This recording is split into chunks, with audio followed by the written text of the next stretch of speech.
שלום, אני מקליט סרטון השלמה לשיעור היום, משהו שאמרתי שאני אראה אחרי הפסקה ומפאת קוצר הזמן לא הספקנו להראות. אז אנחנו חוזרים רגע לאנוטיישנס, לאנוטציות, ובעצם מה שאנחנו רואים פה זה שני פוליליינס, שני קווים, קו אחד שנדגם משמאל לימין, הקו העליון, וקו אחד שנדגם מימין לשמאל, זה הקו התחתון.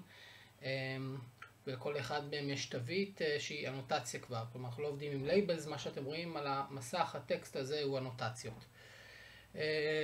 אנחנו נתחיל עם הקו התחתון ועם האנוטציה שכתוב ב-right to left.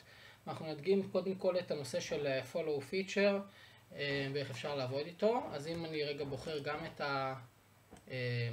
במצב עריכה פועל כמובן, אני בוחר גם את ה-feature וגם את האנוטציה, אני יכול לראות את ה-Edit Annotation Tool, כפתור ימני, ואני יכול להיות שאני קודם כל ב-Follow Feature Mode, אני יכול לכבות אותו, אני מפעיל אותו, כן, צריך לראות איזה פיצ'ר עוקב, אז אני יכול לראות את הזום, את הפן Flash Feature, אפשר לראות שזה הפיצ'ר התחתון, וכאן יש לי כל מיני אפשרויות. אז ה-Follow Feature זה כמובן משהו שהפעלתי, ואני יכול עכשיו להזיז את התווית, את האנוטציה לאורך הקו הזה, כך שמקבלת גם את הצורה, מוגדרת כ-curved. אני יכול לשלוט בהגדרות שלה באמצעות ה-follow feature options. כאן אני יכול לראות שהיא curved, אני יכול להגדיר אותה גם כ-straight, והיא מוגדרת מבחינת המיקום לסייד שבו החץ נמצא, side cursor is on, כלומר החץ של העכבר, אם אני מושך אותו מתחת לקו, אז התווית נמצאת מתחת לקו, אם אני מושך אותו מעל הקו, התווית נמצאת מעל הקו. הגדרות נוספות שניסינו להדגים בשיעור, זה באמת ההגדרות של ימין או שמאל ביחס לכיוון הדגימה. אז אני בוחר למשל בצד שמאל כרגע, left side ביחס לקו, הקו הזה הוא right to left, מימין לשמאל, אז ה-left side שלו יהיה פה. ברגע שאני אזיז, אז עכשיו התווית תמיד בצד שמאל, לא משנה איפה העכבר שלי נמצא, היא תמיד בצד שמאל של הקו. ואני יכול באמצעות לחיצה, תוך כדי שאני גורר ללחוץ על טאב במקלדת, לחיצה על טאב מעבירה את זה לימין. כן, ככה אני יכול לעבור, לחיצה על טאב, עוד פעם, לחיצה על טאב מעבירה את זה לימין. וכמובן ההגדרה האחרונה שיש לנו היא אותה הגדרה של on the line. אז זה ההדגמה הראשונה. on the line זה בעצם מונח על הקו. הדבר היחיד שיש לנו פה זה איזושהי הגדרה של offset, שזה סטייה. כרגע מ-50 map unit זה 50 מטר, אפשר להגדיר את זה רק ל10 מטרים, ואז on the line הופך להיות on the line ב10 מטרים סטייה, וכמובן אפשר להגדיר את הכל ככה בסטייה מסוימת.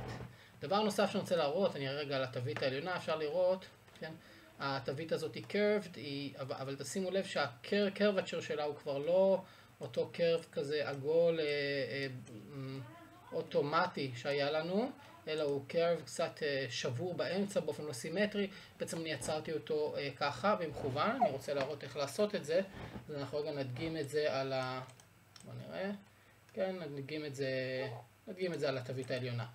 אז אני הולך לתווית העליונה, ובכפתור ימני אני פותח את התפריט, והולך ל-Edit Baseline Sketch. פה בעצם אפשר לראות את ה-Vertices שיש לי, זה 1, 2 ו3 Vertices, אני יכול להוסיף או להסיר אותם, ואני יכול להזיז את מיקומן וככה לשלוט במידת העיגוליות. אז אני לוחץ כפתור ימני על ה-Vertex ועושה Delete Vertex, וכרגע קיבלתי את הדבר הזה, כן?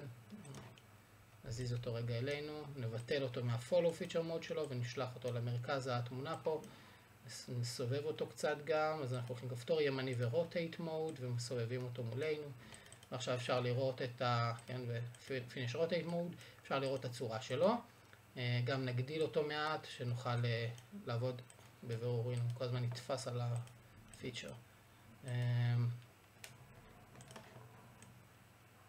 אוקיי, זהו. אז עכשיו אנחנו רוצים ככה לנסות לעשות את ה-Edit Baseline Sketch. אפשר לראות, יש לנו פה 3 Vertices, 1, 2, 3. לכל Vertex יש לו גם את מידת הפיתוליות של המקטע, אז אני יכול להוציא אותו החוצה שיהיה יותר פיתולי, או לקצר אותו קצת ולעשות את הפיתול טיפה יותר מוקדם, או להאריך אותו, לעשות את הפיתול יותר רחוק. אפשר לראות, זה שולט במידת הפיתול, אני יכול לכוון אותם לאותו כיוון ככה שהפיתול יהיה יותר סימטרי וכולי. וכמובן שאני יכול בהחלט להוסיף vertices חדשים כדי ליצור את הפיתולים שאני רוצה. למשל, אם עכשיו אני יוצר כאן איזשהו פיתוליות כמו של, זה היה טעות, זה Ctrl Z. אם אני רוצה ליצור כאן מעט כמו פיתוליות של נחל כזאת, אז אני יוצר מעין דבר כזה. מתחיל ככה, הולך לכאן, ויוצר כאן את הגליות הזאת של איזשהו נחל לצורך העניין. כן, אני מסיים את ה-Finish Baseline Sketch, עובר ל-Rotate Mode, יכול ככה לעשות לו Rotate, עוד פעם, לנסות למקם אותו איפשהו שהוא מתאים. כן, ואת זה אפשר לעשות פשוט באמת על דפוס של איזשהו, הוא ברח לנו. אבל את זה אפשר באמת לעשות על דפוס של איזשהו קו, איזשהו נחל, איזשהו נפתול, וממש לקבל את הצורה שאנחנו רוצים, ככה שהטקסט ממש עוקב אחרי הנחל, זה כמובן כיוון adjustment ידני כזה, אבל הוא נותן לנו את הטאצ' המאוד מאוד רלוונטי למיפוי ולהצגת מפות שהיא מעוקצעת יותר. אז זהו, זה ההשלמות לשיעור, אני מקווה שזה יעזור לכם בהמשך.